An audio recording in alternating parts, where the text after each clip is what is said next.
ರಾಜಕೀಯ ಪಕ್ಷದಲ್ಲಿ 2 ಪಕ್ಷಗಳಾಗಿ ವಿಂಗಡಿಸ್ತೇವಿ.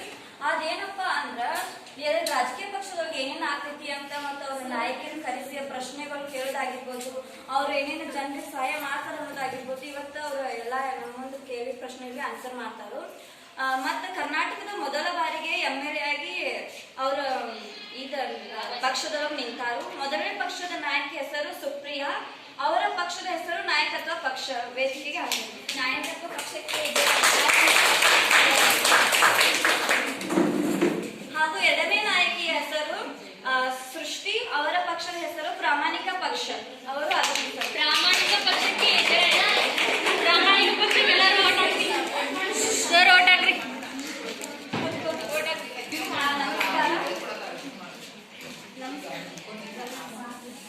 ನಿಮ್ಮ ಹೆಸರು ಮತ್ತು ನೀವು ರಾಜಕೀಯ ಕಾರಣ? ನನ್ನ ಹೆಸರು ಸುಪ್ರಿಯಾ. ನಮ್ದು ರಾಜಕೀಯ ಪಕ್ಷದ ಹೆಸರು ನಾಯಕತ್ವ ಪಕ್ಷ. ರಾಜಕೀಯ ಒಳಗ ನಾವೆಲ್ಲ ಸುಧಾರಣೆ ಮಾಡ್ಬೇಕು. ಜನರ ನಿರ್ಲಕ್ಷ್ಯ ಜನರ ಏನೇನ ಇದು ರಾಜಕೀಯ ಒಳಗ ಇದನ್ ಮಾಡ್ತಾರಲ್ಲ, ಅವ್ರಿಗೆ ಏನೇನ್ ಸಹಾಯ ಬೇಕಲ್ಲ ಅದನ್ನೆಲ್ಲ ನಾವು ಮಾಡ್ಬೇಕು. ರಾಜಕೀಯ ಪಕ್ಷಕ್ಕೆ ಬಂದ ಕಾರಣ ಹಾಗೂ ನಿಮ್ಮ ವ್ಯಕ್ತಿತ್ವ ಬಗ್ಗೆ? ರಾಜಕೀಯ ಪಕ್ಷಕ್ಕೆ ಬಂದ ಕಾರಣ ಅಂದ್ರೆ ದೇಶವನ್ನ ಅಭಿವೃದ್ಧಿ ಮಾಡಕ್ಕೆ ಮತ್ತು ದೇಶದಲ್ಲಿ ಒಳ್ಳೆ ರೀತಿಯಿಂದ ಏನೇನು ಕೆಲಸಗಳನ್ನಾಗಿರ್ಬೋದು, ಕಾರ್ಯಗಳನ್ನ ಮಾಡ್ಬೇಕಂತ ಹಾಗಾಗಿ ರಾಜಕೀಯಕ್ಕೆ ಬಂದೇವೆ. ಈಗ ನಮ್ಮ ವ್ಯಕ್ತಿತ್ವ ಬಗ್ಗೆ ಹೇಳ್ಬೇಕಂದ್ರೆ ನಮ್ದು ಪ್ರಾಮಾಣಿಕ ಪಕ್ಷ. ನಮ್ದು ಸಂಕೇತ ಬಂದ್ಬಿಟ್ಟು ವಾಚು. ಯಾಕಂದ್ರೆ ಸಮಯ ಅನ್ನೋದು ತುಂಬಾ ಇಂಪಾರ್ಟೆಂಟ್, ಹಾಗಾಗಿ ನಾವು ವಾಚನ್ನ ಇಟ್ಕೊಂಡಿವಿ. ವ್ಯಕ್ತಿತ್ವದ ಬಗ್ಗೆ ಹೇಳ್ಬೇಕಂದ್ರೆ ನಾವು ಯಾವಾಗಲೂ ಪ್ರಾಮಾಣಿಕವಾಗಿರ್ತೇವೆ. ನಮ್ಮ ಪಕ್ಷದಲ್ಲಿ ಸತ್ಯ ಮತ್ತು ನ್ಯಾಯದ ಕಡೆ ಹೋರಾಟವನ್ನ ಮಾಡ್ತೇವೆ. ಹಾಗಾಗಿ ಇದು ನಮ್ಮ ವ್ಯಕ್ತಿತ್ವ. ಮೇಡಮ್, ನಿಮ್ಮ ನಾಯಕತ್ವ ಪಕ್ಷದ ಗುರುತು ಏನು? ಫೋನ್. ನೀವು ರಾಜಕೀಯ ಪಕ್ಷದಲ್ಲಿ ಗೆದ್ರ ನೀವು ಜನರಿಗೆ ಏನೇನು ಸಹಾಯ ಮಾಡ್ತೀವಿ? ಅವ್ರು ನಮ್ಗೆ ರಾಜಕೀಯ ಪಕ್ಷದವ್ರು ಗೆದ್ರ ಜನರು ಏನೇನು ಅವ್ರಿಗೆ ಸಹಾಯ ಬೇಕು ಮತ್ತು ಅವ್ರಿಗೆ ಏನ್ ಕಡಿಮೆ ಆಗೈತಿ ಅನ್ನೋದು ನಮ್ಮ ಕಡೆ ಕೇಳಿದ್ರೆ ನಾವು ಅದನ್ನೆಲ್ಲ ಅವ್ರಿಗೆ ಸಹಾಯ ಮಾಡ್ತೀವಿ. ಅವ್ರಿಗೆ ಏನೇನು ಕೊರತೆ ಐತಿ ಅದನ್ನೆಲ್ಲ ನಾವು ಒದಗಿಸ್ಕೊಡ್ತೇವೆ. ನಿಮ್ಮ ಅಭಿಪ್ರಾಯ? ಜನರಿಗೆ ಮೂಲಭೂತ ಸೌಕರ್ಯವನ್ನು ಒದಗಿಸ್ತೇವೆ. ಕುಡಿಯಾಕ ನೀರಾಗಿರ್ಬೋದು, ಬೀದಿ ದೀಪಗಳಾಗಿರ್ಬೋದು, ಯಾವ್ಯಾವ ಮೂಲಭೂತ ಸೌಕರ್ಯವನ್ನು ಇಷ್ಟು ಒದಗಿಸ್ತೇವೆ. ಅದಷ್ಟೇ ಅಲ್ಲ, ಬಡ ಜನರಿಗೆ ಹಾಗೆ ಆಸ್ಪತ್ರೆಗಳನ್ನ ಕಟ್ಟಿಸ್ತೇವೆ. ಒಳ್ಳೆ ಶಿಕ್ಷಣವನ್ನ ತರ್ತೇವೆ. ಇದು ನೀವು ಪಕ್ಷದಲ್ಲಿ ಪ್ರಾಮಾಣಿಕ ಪಕ್ಷ ಅಂತಾನೆ ಯಾಕೆ ಇಟ್ಕೊಂಡು ನೀವು ಪ್ರಾಮಾಣಿಕವಾಗಿ ಅದಿರೋದು? ನಾವು ಪ್ರಾಮಾಣಿಕವಾಗಿ ಅದೇವಿ, ಹಾಗಾಗಿ ನಾವು ಪ್ರಾಮಾಣಿಕ ಪಕ್ಷ ಅಂತ ಹೆಸರು ಇಟ್ಕೊಂಡೇವಿ.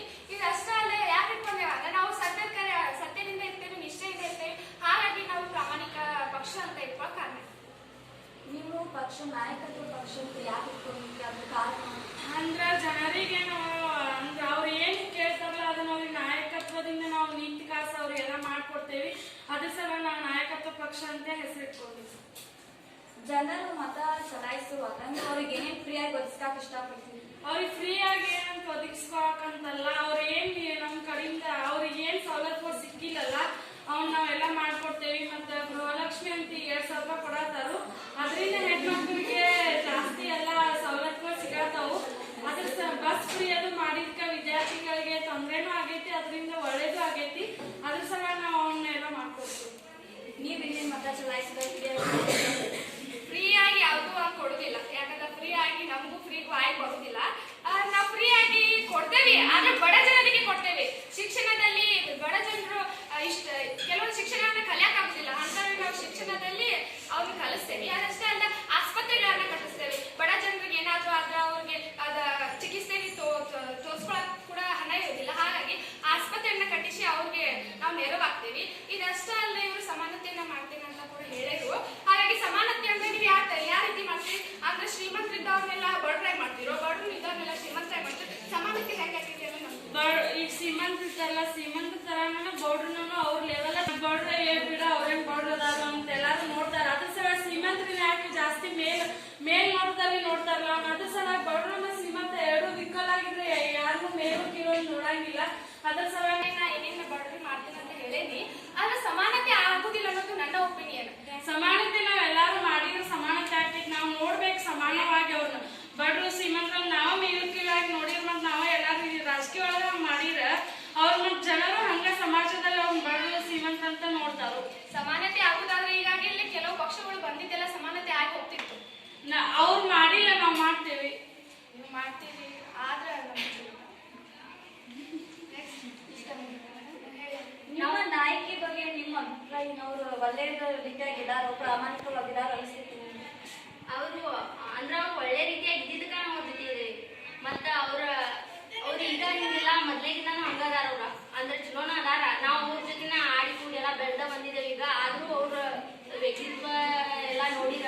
ಮತ್ತು ಅವ್ರ ಸಮಾಜ ಸೇವೆನೂ ಜಾಸ್ತಿ ಮಾಡ್ತಾರೋ ಅದರಿಂದ ಅವ್ರ ಇಲಾಖ ಅರ್ಹರದ ಅಂತ ನಾವು ಇಲ್ಲಿ ತನಕ ಬಂದಿದ್ದಾರೆ. ನಿಮ್ಮ ನಾಯಕಿ ಬಗ್ಗೆ ನಿಮ್ಮ ಅಭಿಪ್ರಾಯ ಏನು? ನಮ್ಮ ನಾಯಕರು, ಪಕ್ಷದ ನಾಯಕರು ನಮಗಾಗಿ ನಮ್ಮ ವೈಯಕ್ತಿಕವಾಗಲಿ ಸಾಮಾಜಿಕವಾಗಲಿ ತೊಂದರೆಗಳನ್ನು ಜರುಗಿಸ್ತಾರೋ ಇದಾಗಿ ನಮ್ಮ ನಾಯಕರು ನಮ್ಮ ಊರಿನ ನಾಯಕರಾಗಿರ್ತಾರೆ. ಅವರು ಗೃಹಲಕ್ಷ್ಮಿ ಯೋಜನೆಯಲ್ಲಿ ಗೃಹಲಕ್ಷ್ಮಿ ಯೋಜನೆಯನ್ನ ಮಾಡ್ತೇವೆ. ನಾವು ಆ ರೀತಿ ಯಾವುದೇ ಗೃಹಲಕ್ಷ್ಮಿ ಯೋಜನೆಯನ್ನ ಮಾಡುವುದಿಲ್ಲ. ಅದನ್ನ ನಾವೇನ್ ಮಾಡ್ತೀವಿ, ಕಾರ್ಖಾನೆಗಳನ್ನ ಕಟ್ಟಿಸಿ ಉದ್ಯೋಗ ಇಲ್ಲೇ ಇದ್ದವ್ರನ್ನ ಉದ್ಯೋಗವನ್ನ ತಗೊಂಡ್ಬರ್ತೇವೆ. ಹಾಗಾಗಿ ನಾವು ಯಾವುದೇ ಗೃಹಲಕ್ಷ್ಮಿಯನ್ನ ಮಾಡುದಿಲ್ಲ. ನಾವು ಮೊದಲ ಹೇಳತ್ತೀವಿ, ನೀವು ಕಾರ್ಖಾನೆಗಳು ಕಟ್ತೇವೆ ಅಂತ ಹೇಳತ್ತಿಲ್ಲ. ಕಾರ್ಖಾನೆಗಳು ಕಟ್ಟಿದ್ರೂ ನಿರುದ್ಯೋಗ ಇದಾಕೈತಿ. ನಿರುದ್ಯೋಗ ಯಾರಿಗೂ ಬರಂಗಿಲ್ಲ. ಆದ್ರೆ ಹೆಣ್ಮಕ್ಳು ಕಾರ್ಖಾನೆಗಳಿಗೆ ದುಡಿಯಕ್ ಹೋಗುದಿಲ್ಲ. ಗೃಹಲಕ್ಷ್ಮಿ ರೊಕ್ಕ ಕೊಟ್ಟರೆ ಅವ್ರಿಗೂ ಅದರಿಂದ ಸಹಾಯ ಆಕೈತಿ. ಮತ್ತು ಅವ್ರ ಮಕ್ಕಳಿಗೆ ಶಿಕ್ಷಣದಲ್ಲಿ ಏನಾರ ಒಂದ್ ಸ್ವಲ್ಪ ಕೊರತೆ ಐತೆ, ಬುಕ್ಕಿಂದದು ಅವ್ರ ಗಂಡ್ಗಳು ಕುಡಿಯತ್ತಿದ್ರಂದ್ರ ಅವ್ರಿಗೆ ರೊಕ್ಕ ಕೊಡಂಗಿಲ್ಲ. ಅದ್ರ ಸಲುವಾಗಿ ಅದನ್ನ 2000 ಅಂದ್ರೆ ಪಾಲ್ಗೋರಿಗೆ ಹೆಲ್ಪ್ ಆಕೈತಿ. ಆದ್ರೆ ಅದರಿಂದ ಅಂದ್ರ ಈಗ ರಾಜ್ಯದ ಏನದ ಹಣಕಾಸು ಬೊಕ್ಕಸ ಎಲ್ಲ ಖಾಲಿ ಆಕೈತಿ. ಅದರಿಂದ ಮುಂದೆ ಬರುವ ಎಲ್ಲ ರಾಜ್ಯಗಳಿಗೆ ರಾಜ್ಯಗಳಿಗೆಲ್ಲ ಮುಖ್ಯಮಂತ್ರಿಗಳು ಸಹಾಯ ಆಗ್ತೈತಿ. ಹೆಣ್ಮಕ್ಳಿಗೆ ಸಹಾಯ ಹೆಂಗೈತಿ ಇಲ್ಲಂತಲ್ಲ. ಅದರಿಂದ ಅವ್ರಿಗೆ ಒಂದ್ ಸ್ವಲ್ಪ ಏನಾರ ಅಂದ್ರ ಆರೋಗ್ಯದಲ್ಲಿ ಏರುಪೇರು ಇತ್ತಂದ್ರ ಅವ್ರ ಕಡೆ ರೊಕ್ಕ ಇತ್ತು ಅಂದ್ರ ಅವ್ರ ಹೋಗಿ ತೋರಿಸ್ಕೊಂಡ್ ಬರ್ಬೋದು. ಆದ್ರೆ ಈಗ ಗಂಡು ಮೇಲೆ ಡಿಪೆಂಡ್ ಆದ್ರ ಅವ್ರು ಕುಡಿತಾ ಇರ್ತಾರ, ಏನಾರ ಒಂದ್ ಇದನ್ ಮಾಡ್ತಾ ಇರ್ತಾರ. ಅವ್ರಿಗೆ ಅವಾಗ ರೊಕ್ಕ ಕೊಡಂಗಿಲ್ಲ, ಅವ್ರ ಆರೋಗ್ಯ ಹಾಳಾಗ್ತೈತಿ.